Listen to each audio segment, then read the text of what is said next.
Subscribe now and press the bell icon. Never miss an update. तीन दामाद की सास पार्ट 2। अब तक आपने सुना कि कावेरी जी अपनी तीनों बेटियों ईशा, मोहिनी और सुहाना की शादी 3 घर जमाई लड़कों के साथ करवा देती है। उन्हें लगता है कि ये लड़के शायद घर का कामकाज संभाल लेंगे, लेकिन उनके तीनों घर जमाई बहुत आलसी थे। वो नौकरी भी नहीं करते थे और बाहर का काम भी नहीं। कावेरी जी ने अपनी बेटियों से कहा कि वो प्रेगनेंसी का बहाना बनाकर अपने पतियों को सबक सिखाए। अब सुनिए आगे। मम्मी, आपने जैसा कहा था हमने वैसा ही किया, लेकिन देखिए ना, विवेक का हाल तो वैसा का वैसा ही है।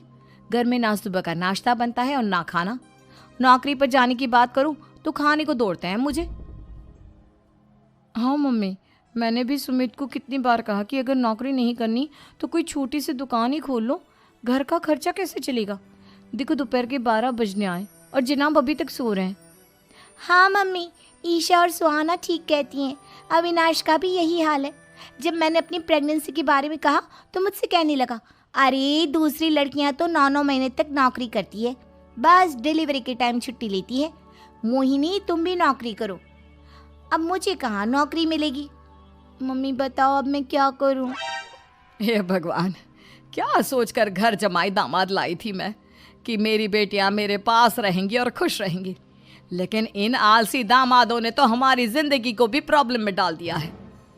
मैं तो कहती हूँ मम्मी, हम लोग वापस अपनी जॉब पर जाना शुरू कर देते हैं। बता देते हैं इन लोगों को कि हमने प्रेगनेंसी का बहाना किया है। नहीं नहीं बेटा, ऐसी गलती भी मत करना। अगर तुमने ऐसा किया तो इन तीनों की आदत और ख़राब हो जाएगी। अरे आज नहीं तो कल कभी तो तुम प्रेग्नेंट होगी, तब वापस यही प्रॉब्लम आएगी। तब क्या करोगी तुम तीनों। हाँ मम्मी, आपकी बात तो बिल्कुल सही है।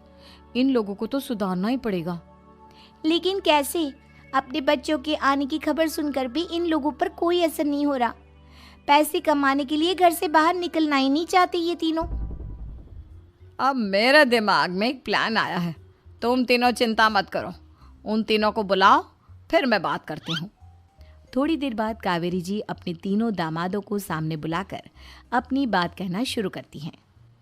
अविनाश, सुमित और विवेक, देखो बेटा, मैं ना तुम तीनों से बड़ा प्यार करती हूँ, इसीलिए तो तुम्हें घर जमाई बना कर रखा है मैंने।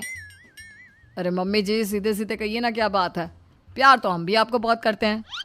अरे मम्मी जी, आपकी इज्जत भी बहुत करते हैं। अरे भाई, आपके जैसी सास और कमाने वाली बीवी सबको मिलती है क्या? हाँ मम्मी, विवेक और सुमित ठीक कह रहे हैं।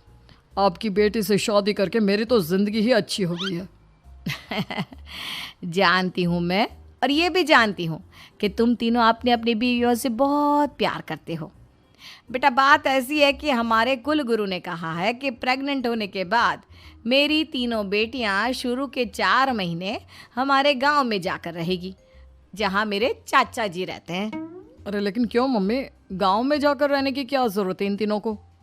वो क्या है ना बेटा, हमारे परिवार को एक श्राप है। अगर मेरी बेटियों ने यहाँ पर बच्चा पैदा करने की कोशिश की तो उनके बच्चों को कुछ भी हो सकता है। इसलिए अब से लेकर 4 महीने पूरे होने तक इन्हें गांव वाले घर में रहना पड़ेगा। हाँ तो इसमें प्रॉब्लम क्या है मम्मी जी, हम भी वहाँ जाकर रहेंगे, पिकनिक मनाएंगे। अरे भाई, बीवी जहाँ हम भी वहाँ।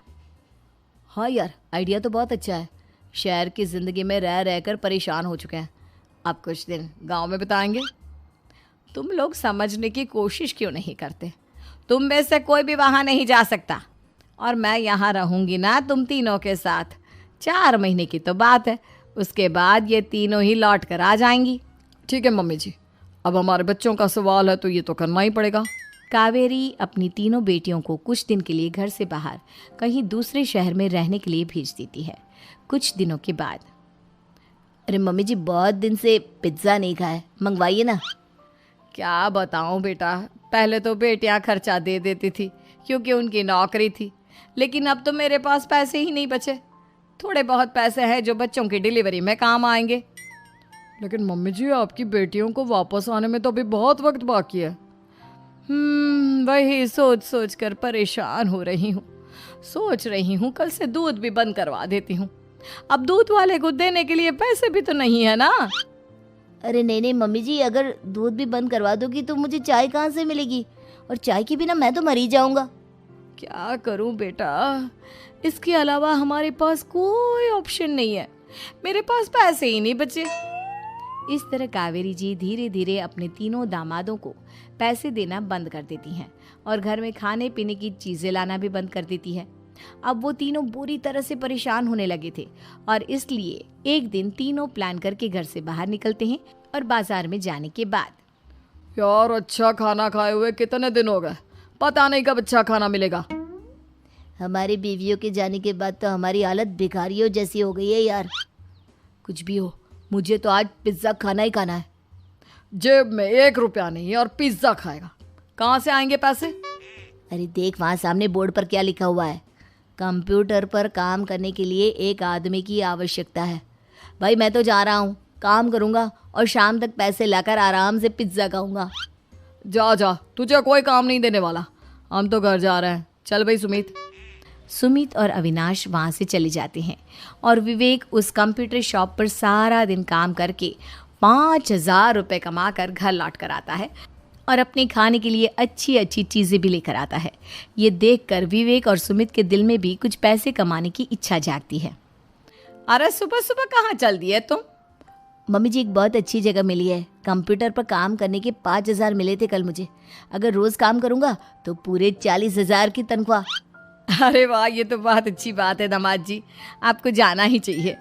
सुमित और अविनाश विवेक को इस तरह तरक्की करते देखकर परेशान हो जाते हैं और वो दोनों भी काम की तलाश में निकल पड़ते हैं। धीरे धीरे उन दोनों को भी काम मिल जाता है। अब कावेरी के तीनों दामाद छोटी मोटी नौकरी करके अच्छा पैसा कमाने लगे थे। एक दिन कावेरी उन्हें अपने पास बुलाती हैं। अरे वाह, विवेक 40,000 कमा लेता है, अविनाश 60,000 और सुमित तुम भी 40,000 के आसपास कमा ही लेते हो। कुल मिलाकर तुम अच्छे खासे पैसे कमा रहे हो बेटा। हाँ मम्मी जी, बहुत मज़ा आता है जब महीने के एंड में मोटी रकम हाथ में आती है। पूछिए मत मम्मी जी, घर में रहकर रोटी बना बना कर और तो जैसा महसूस होने लगा था मुझे तो। हाँ बेटा, तुम तीनों की बात तो बिल्कुल ठीक है। और जानते हो, अब तुम तीनों की पत्नियां भी वापस लौट कर आने वाली है। लेकिन मम्मी जी अभी तो उन्हें गए सिर्फ 2 महीने हुए हैं, आपने तो कहा था वो 4 महीने के बाद लौट कर आएंगी। ऐसा कुछ नहीं है बेटा, मैं सिर्फ तुम तीनों को सबक सिखाना चाहती थी कि आदमी घर में बैठकर बीवी की कमाई खाता हुआ अच्छा नहीं लगता। इस दुनिया में हर इंसान को मेहनत करनी चाहिए, काम करना चाहिए, चाहे वो औरत हो या आदमी, ताकि अपने परिवार को संभाल सके।